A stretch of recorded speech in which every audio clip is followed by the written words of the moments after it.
Hi friends, welcome to Crick 360. ICC T20 world cup చరిత్రలో ఎప్పుడు లేని విధంగా ఈసారి 20 జట్లతో టోర్నీ నిర్వహిస్తే 52 మ్యాచ్లు, 2 సెమీఫైనల్ తర్వాత ఇక మిగిలింది ఏంట్రా అంటే ఒకే ఒక ఫైనల్.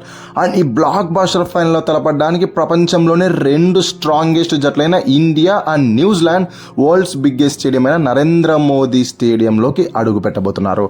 అయితే ఈ స్టేడియంలో ఎలాంటి స్టాట్స్ ఉన్నాయి, పిచ్ రిపోర్ట్ ఎలా ఉంది, అండ్ 2 టీమ్స్ యొక్క బలాబలాలు, head to head stats, player battles, వీటన్నిటి గురించి ఇన్ డీటెయిల్గా ఏడో అనౌన్స్ చేసుకోబోతున్నాం. ఎండ్ వరకు చూసేయండి, చాలా ఇంట్రెస్టింగ్గా ఉంటుంది. ఏ పాయింట్ మీకు నచ్చితే లైక్ చేసి ఛానల్ని మటుకు సబ్స్క్రైబ్ చేసుకోవడం మర్చిపోకుండా. సబ్స్క్రైబ్ చేసుకోవడం చాలా ఇంపార్టెంట్.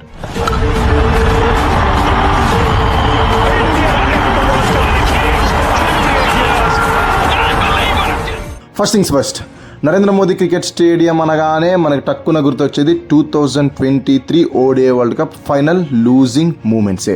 ఎందుకంటే మనం ఆ ఫైనల్ ఓడిపోయినప్పటి నుంచి ఈ స్టేడియంలో నాకౌట్ మ్యాచెస్ మనకు కలిసి రాదు అని గట్టిగా నమ్ముతూ వచ్చాం. ఎందుకంటే అలాంటి చేదు అనుభవం ఆ స్టేడియం మిగిల్చింది కాబట్టి. బట్ ఇప్పుడు చరిత్రను తిరగరాయాల్సిన సమయం వచ్చేసింది. ఫ్యూచర్లో మనం లేదా మన పిల్లలు ఎప్పుడైనా కూడా అహ్మదాబాద్ స్టేడియంని తలుచుకుంటే సూర్యసేన బ్యాక్ టు బ్యాక్ గెలిచిన T20 వరల్డ్ కప్ ఫైనల్సే గుర్తుకు రావాలి. సో అలా గుర్తుకు రావాలంటే 23లో సెలెక్ట్ చేసుకున్న పిచ్ కాకుండా బెటర్ పిచ్ సెలెక్ట్ చేసుకోవాలి. సో ఈసారి మన వాళ్ళు సెలెక్ట్ చేసుకున్న పిచ్ సెంటర్ స్టేజ్లో ఉంటుంది.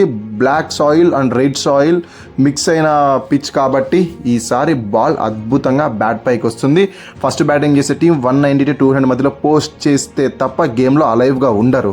ఎందుకంటే అక్కడ ఉన్న వెదర్ కండిషన్స్ ప్రకారం డే టైం మొత్తం 35 to 38 డిగ్రీస్ మధ్యలో వెదర్ ఉంటే ఈవినింగ్ వచ్చేప్పటికి 25 డిగ్రీస్ డ్రాప్ అయిపోతుంది. అండ్ సెకండ్ ఇన్నింగ్ స్టార్ట్ అయ్యే టైం కల్లా 8:30 to 9 మధ్యలో బిలో 21 to 20 డిగ్రీస్ కూడా డ్రాప్ అయిపోతుంది. కాబట్టి డ్యూ ఎక్కువ వచ్చేస్తుంది. దానివల్ల చేజ్ చేస్తున్న టీంకి ఒక యాడ్ ఆన్ అడ్వాంటేజ్ అవుతుంది. డ్యూ ఉన్నప్పుడు బాల్ అనుకున్న ఏరియాస్లో పిచ్ అవ్వదు అండ్ గ్రిప్ కూడా అవ్వదు, స్లిప్ అయిపోతూ ఉంటుంది. కాబట్టి సెకండ్ బ్యాటింగ్ చేసే టీంకే యాడ్ ఆన్ అడ్వాంటేజ్ ఉంటుంది. దో కొన్ని స్టాట్స్ అయితే దీనికి క్వైట్ ఆపోజిట్గా ఉన్నాయి. ఎందుకంటే ఇక్కడ మొత్తం 17 మ్యాచెస్ జరిగితే ఇంతవరకు ఫస్ట్ బ్యాటింగ్ చేసిన టీమే 11 టైమ్స్ గెలిచింది, సెకండ్ బ్యాటింగ్ చేసిన టీం 6 టైమ్స్ గెలిచింది. అండ్ ఈసారి T20 వరల్డ్ కప్లో కూడా అంతే. 6 మ్యాచెస్ జరిగితే ఫస్ట్ బ్యాటింగ్ చేసిన టీమే 3 టైమ్స్ గెలిచింది, సెకండ్ బ్యాటింగ్ చేసిన టీం 2 టైమ్స్ గెలిచింది. ఇక టై అయిన ఆ మ్యాచ్ కూడా ఆఫ్ఘనిస్తాన్ ఆల్మోస్ట్ పుల్ బ్యాక్ చేసేసింది. ఫైనల్ ఓవర్లో గెలిచినంత పని చేసేసింది. సో ఈ వరల్డ్ కప్లో మటుకు స్టాట్స్ క్లోజ్ టు ఈక్వల్ ఉన్నాయి కాబట్టి టాస్ గెలిచిన కెప్టెన్ ఎవరైనా కూడా సెకండ్ బ్యాటింగే ప్రిఫర్ చేస్తారు. ఇక ఇండియా రికార్డ్స్ ఈ స్టేడియంలో ఎలా ఉన్నాయి అంటే వేరే రేంజ్లో ఉన్నాయి. ఎందుకంటే ఈ స్టేడియంలో హైయెస్ట్ టోటల్ ఎంత పోస్ట్ అయింది 234. అది కూడా న్యూజిలాండ్కి అగేన్స్ట్గానే 2023లో. అప్పుడు శుభ్మాన్ గిల్ 126 రన్స్ చేశాడు. ఇప్పుడు అదే శుభ్మాన్ గిల్ ఎవరైనా సెంచరీ కొడితే ఇంట్లో కూర్చొని మ్యాచ్ చూడాల్సిన సిచ్యువేషన్ వచ్చేసింది. అది వేరే విషయం. బట్ కాకపోతే లోయెస్ట్ టోటల్ కూడా అదే మ్యాచ్లోనే నమోదైంది. న్యూజిలాండ్ వాళ్ళని జస్ట్ 66కి ఆల్అౌట్ చేసి న్యూజిలాండ్ T20 క్రికెట్ చరిత్రలోనే బిగ్గెస్ట్ డిఫీట్ మనం వాళ్ళకి చూపించేసాం. సో అలాది జస్ట్ ట్రైలర్గా భావించి ఇంకొకసారి అలా చిత్తుగా కనుక చేస్తే నథింగ్ లైక్ ఇట్. ఎందుకంటే ఇది ఒక్క స్టాటే కాదు, మిగతా స్టాట్స్ కూడా మనకు అనుగుణంగా ఉన్నాయి. ఓవరాల్ వాళ్ళకి అగేన్స్ట్గా మనం 30 T20 ఆడితే అందులో 18 T20Is మనమే గెలిచాం. న్యూజిలాండ్ కేవలం 11 మాత్రమే గెలిచింది. అండ్ ఇంకొక మ్యాచ్ రిజల్ట్ కూడా రాలేదు. ఈ అహ్మదాబాద్లో కూడా మనం 10 మ్యాచ్లు ఆడితే 7 మ్యాచ్లు 70% విన్నింగ్ పర్సెంటేజ్ ఉంది. కాబట్టి ఎటు చూసినా కూడా అడ్వాంటేజే.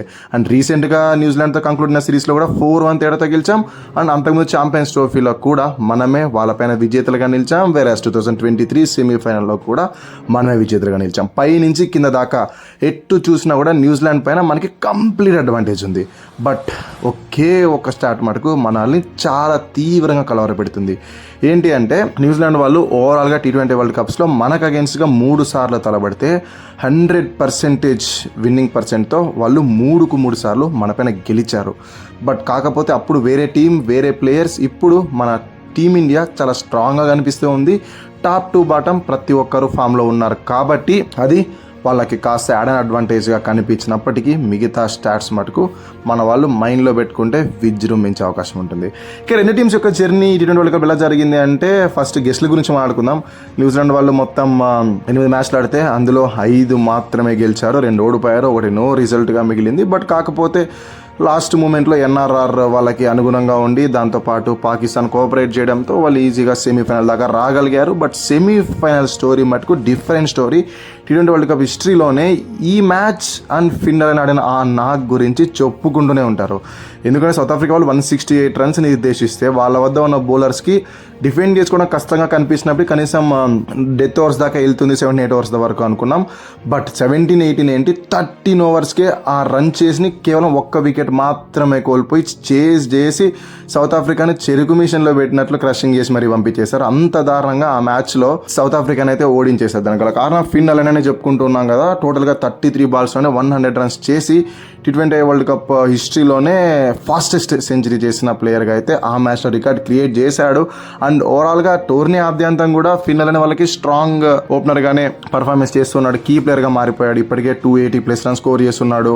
అన్ని రికార్డ్స్ చార్ట్స్లోనూ టాప్లోనే కనిపిస్తున్నాడు. హైయెస్ట్ నెంబర్ ఆఫ్ సిక్సర్స్ తినకే ఉన్న 20 సిక్సర్లు.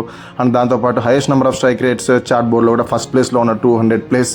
సో ఇలా ఇతను కన్సిస్టెంట్గా రాణిస్తున్నాడు కాబట్టి న్యూజిలాండ్కి టాప్ ఆర్డర్ చాలా స్ట్రాంగ్గా కనిపిస్తుంది. ఇంకొక సైడ్ టీమ్ సీఫర్ట్ కూడా అంతే అద్భుతంగా బ్యాటింగ్ చేస్తూ ఉన్నాడు. క్లోజ్ టు 40 యావరేజ్తో ఇప్పటికే 200+ రన్స్ స్కోర్ చేస్తున్నాడు. అండ్ ఎక్స్ప్లోజివ్ స్టార్ట్స్ అందిస్తూ ఉన్నాడు. మనకు అభిషేక్ గతంలో ఎలా చేసేవాడో. ఇంకా వీళ్ళ టీం గురించి మాట్లాడుకుంటున్నాం కాబట్టి ఒకసారి బౌలింగ్ అటాక్ ఎలా ఉంది అనేది సింపుల్గా చూసేసినట్లయితే ఈసారి శాండర్కి ఎందుకు అంత గొప్పగా వికెట్లు రాలేదు. బట్ ఆ లోటుని రచిన్ రవీంద్ర అద్భుతంగా ఫుల్ఫిల్ చేసేస్తూ ఉన్నాడు. ఎందుకంటే అతను batting ఆల్రౌండర్గా ఆడుతున్నప్పటికీ more than a bowler అతను ఈసారి ఏకంగా 11 వికెట్లు తీసుకున్నాడు. బెస్ట్ స్పిన్నర్గా కూడా వాళ్ళకి కనిపిస్తున్నాడు. ఎందుకంటే కోల్ మెకాన్సీ అయినా వీళ్ళైనా స్టార్టింగ్లో పర్ఫార్మెన్స్ చేయలేదు. మెకాన్సీ ఒక్కటి సెమీఫైనల్లో సౌత్ ఆఫ్రికా పైన ఒకే ఓవర్లో 2 వికెట్లు తీసి సౌత్ ఆఫ్రికాను ప్రెషర్ లేక్ నెట్టి బెస్ట్ ఆఫ్ స్పిన్నర్గా మ్యాచ్లో పర్ఫార్మెన్స్ ఇచ్చాడు. బట్ ఓవరాల్గా ఈ టోర్నీలో స్టాండౌట్ పర్ఫార్మర్ ఎవరైనా ఉన్నారంటే న్యూజిలాండ్కి స్పిన్నర్స్ లిస్ట్లో రచిన్ రవీంద్ర ఉంటాడు. ఇతని నుంచి కూడా మనకి కాస్త థ్రెట్ ఉంటుంది. ఇక పేస్ బౌలింగ్ అటాక్ గురించి చూసుకున్నట్లయితే డీసెంట్ ఫామ్లోనే ఉన్నారు. మరి అంత తీసేయాల్సిన ఫామ్లో అయితే ఎవ్వరు లేరు. డీసెంట్ ఫామ్లోనే ఉన్నారు. బట్ ఇబ్బంది పెట్టేది ఏదైనా ఉంది అంటే Mark Chapman and Rachin Ravindra బ్యాట్ల నుంచి రన్స్ రావట్లేదు. అదే కాస్త వాళ్ళని ఈ టోర్నీ ఆద్యంతం ఇబ్బంది పెడుతూ ఉంది. గెలిచిన మ్యాచెస్ కూడా కొన్ని క్లోజ్ టు గెలిచారు. Complete batting display top order నుంచి వస్తుంది కానీ మిడిల్ ఆర్డర్ నుంచి అంత ఎఫెక్టివ్గా రావట్లేదు. ఇక ఇండియా సంగతి ఏంటి అంటే మన జర్నీ వేరే లెవెల్లోనే ఉంది. ఒక్క సౌత్ ఆఫ్రికా డిఫీట్ ఒకటి పక్కన పెట్టేస్తే టోర్నీ ఆద్యంతం అన్ని టీముల్ని డామినేట్ చేస్తూ గెలుస్తూ వచ్చాం. ఒక సౌత్ ఆఫ్రికాతో ఓడిపోయిన ఆ మ్యాచ్ అండ్ ఇంగ్లాండ్తో లాస్ట్ బాల్ థ్రిల్లర్ దాకా తీసుకొచ్చిన అవి 2 పక్కన పెట్టేస్తే మిగతా మ్యాచ్లన్నీ వణుకు పుట్టించే గెలిచాం మనం. సో ఫస్ట్ గ్రూప్ స్టేజెస్లో అయితే కంప్లీట్గా గెలుస్తూ వచ్చాం. సౌత్ ఆఫ్రికాతో లాస్ట్ తర్వాత నాకౌట్ స్టేజెస్ వరకు వెళ్తామనే క్వశ్చన్స్ వచ్చాయి. బట్ సంజు శాంసన్ బ్రిలియన్స్ పుణ్యమా అని మనం ఆ వర్చువల్ క్వార్టర్ ఫైనల్లో అద్భుతమైన విక్టరీ సొంతం చేసుకొని సెమీస్ దాకా వచ్చేస్తే సెమీస్లో కూడా సంజు స్పెషల్ శాంసన్ నాకు వల్ల 250+ పోస్ట్ చేయగలిగాం. ఇక బౌలింగ్లో బూమ్రాస్త్రం వాడడం వల్ల దాన్ని సక్సెస్ఫుల్గా డిఫెండ్ చేసుకున్నాం. సో ఎలా అయితే న్యూజిలాండ్ గురించి మాట్లాడుకున్నప్పుడు ఫిన్లాండ్ గురించి మాట్లాడుకున్నామో తప్పకుండా మన టీమిండియా జర్నీ గురించి మాట్లాడుకుంటున్నప్పుడు టాప్ ఆర్డర్లో సంజు శాంసన్ యొక్క స్పెషల్ నాక్స్ గురించి ఎంత మాట్లాడుకున్నా తక్కువే. ఎందుకంటే ఫిన్నలెన్ టోటల్గా 7 మ్యాచెస్ ఆడాడు. బట్ అతను ఆడిన మ్యాచెస్లో సంజు సగం మ్యాచెస్ ఆడినప్పటికీ అతను చేజ్ చేస్తున్న ప్రతి ఒక్క రికార్డు ఇతను కూడా వెన్నంటే చేజ్ చేస్తున్నాడు.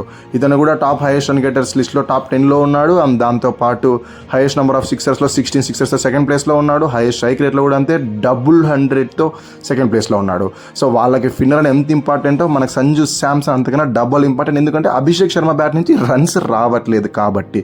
సో ఓవరాల్గా మనకు కలిసి వచ్చిన అంశం ఏంటి అంటే ఒకవేళ ఇప్పుడు అభిషేక్ శర్మ రన్స్ చేయకపోయినా ఫైనల్కి ఒకవేళ డ్రాప్ చేసినా కూడా ఇషాన్ కిషన్ అండ్ సంజుతో ఓపెనింగ్ చేయించి మనం డౌన్ ద ఆర్డర్ రింకు సింగ్ని ఇంక్లూడ్ చేసుకోవచ్చు. సో నాకు తెలిసి అలా వెళ్తేనే బాగుంటుంది అనుకుంటున్నాను. ఇక మిగతా వాళ్ళంతా అవుట్ అండ్ అవుట్ టోర్నీ ఆద్యంతం మంచి పర్ఫార్మెన్స్ ఇచ్చాడు. ముఖ్యంగా Tilak Varma first strike rate issues ఉన్నా కూడా last virtual quarter final and సెమీఫైనల్లో అద్భుతమైన స్ట్రైక్ రేట్తో బ్యాటింగ్ చేశాడు. ఇంకా Surya captain leading from the front ప్రతి మ్యాచ్లో ఆల్మోస్ట్ రన్ స్కోర్ చేస్తున్నాడు. 35 యావరేజ్తో స్కోరింగ్ ఉంది.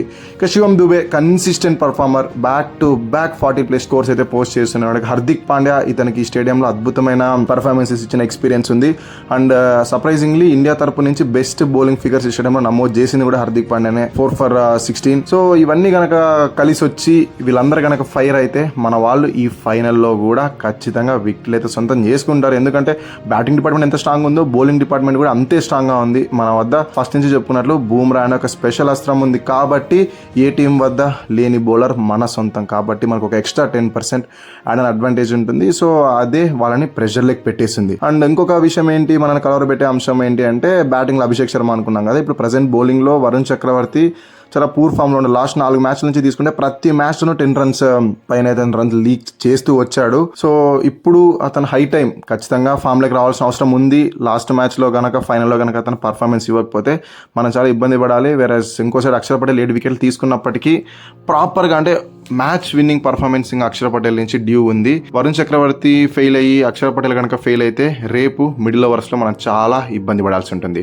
సో ఓవరాల్గా రెండు టీమ్స్ యొక్క పర్ఫార్మెన్సెస్ అయితే ఏవి, ఇక ప్లేయింగ్ 11 చేంజెస్ అయితే పెద్దగా ఏముండవు. ఇండియా తరపు నుంచి అభిషేక్ శర్మ డ్రాప్ చేసి అతని ప్లేస్లో రింకు సింగ్ తీసుకొస్తాను అనుకుంటున్నాను. ఇక న్యూజిలాండ్ విషయానికి వచ్చేస్తే వాళ్ళ ప్రైమ్ ఫాస్ట్ బౌలర్ అయిన జేకబ్ డఫీ ఫామ్లో లేడు కాబట్టి పక్కన పెడుతూ వచ్చారు. ఈ ఫైనల్కి కూడా అతని పక్కన పెట్టే అవకాశం ఉంది. ఇంకా జిమ్మీ నిషామ్ని లాస్ట్ మ్యాచ్ కోసం ఇంక్లూడ్ చేసుకున్నారు ఇషోడి ప్లేస్లో. బట్ ఇప్పుడు ఎలాగో రచిన్ రవీంద్ర బెటర్ స్పిన్నర్ లాగా పర్ఫామ్ చేస్తున్నాడు కాబట్టి వాళ్ళకి ఎక్స్ట్రా స్పిన్నర్ అవసరం లేదు. సో బ్యాటింగ్ డెప్త్ కోసం జేమ్స్ నిషామ్తోనే వెళ్తారు. ఇది మినహాయిస్తే న్యూజిలాండ్ సైడ్ నుంచి ఏ చేంజెస్ ఉండవు. ఇండియా నుంచి ఆ ఒక్క చేంజ్ అయితే ఎక్స్పెక్ట్ చేస్తున్నాను.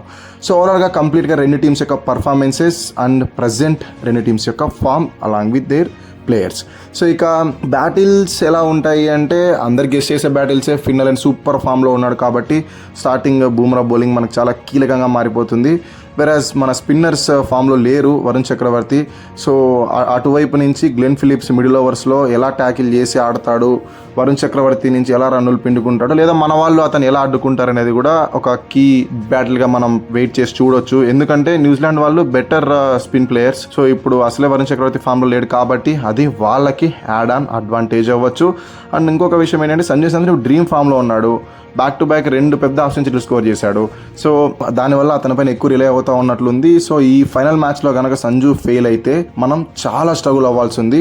సో ఖచ్చితంగా ఇనీషియల్ ఓవర్స్లో మ్యాట్ హెన్రీ పైన సంజు శాంసన్ ఒక లుక్ వేస్తే బాగుంటుంది. సో ఇవి ప్లేయర్ బ్యాటిల్స్. ఇక ఫైనల్గా చెప్పొచ్చేది ఏంటి అంటే ఎవరు అడిగినా కూడా ఈ ఫైనల్లో 50-50 ఛాన్సెస్ ఉంటాయి అంటారు. బట్ నేనేమంటానంటే 60-40 అని. ఎందుకంటే వాళ్ళ వద్ద బూమ్రా లేడు, మన వద్ద బూమ్రా ఉన్నాడు. సో కాబట్టి ఒక ఎక్స్ట్రా 10% మరీ చెప్తున్నా మనకే అడాన్ అడ్వాంటేజ్ ఉంటుంది. ఇక మనం 2023 ODI వరల్డ్ కప్ ఫైనల్స్ని మర్చిపోయి 26 ఫైనల్స్ గురించి చెప్పుకునే రోజులు రాబోతున్నాయి. సో ఇది వీడియో మనుషులు చూస్తున్నాం. అందరికీ సెలవు. Thank you so much for watching this video. అన్నట్టు వీడియో నచ్చితే లైక్ చేసి ఛానల్ని మటుకు సబ్స్క్రైబ్ చేసుకోవడం మర్చిపోకండి. ఎందుకంటే సబ్స్క్రైబ్ చేసుకోవడం చాలా ఇంపార్టెంట్.